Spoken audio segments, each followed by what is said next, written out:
সকালবেলা যদি পড়েন 3 বার আউযু বিল্লাহি সামিল আলিম মিনাশ শাইতানির রাজিম 3 বার পড়ে সূরা হাশরের শেষ 3 আয়াত যদি তেলাওয়াত করেন, তাহলে আপনার জন্য আল্লাহ তাআলা 70,000 ফেরেশতা নিয়োগ করবে।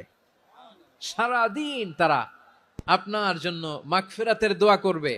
আর ওই দিন ইন্তেকাল করলে আল্লাহ তাআলা শহীদ হিসেবে আপনাকে কিয়ামতের দিন দাঁড় করাবে।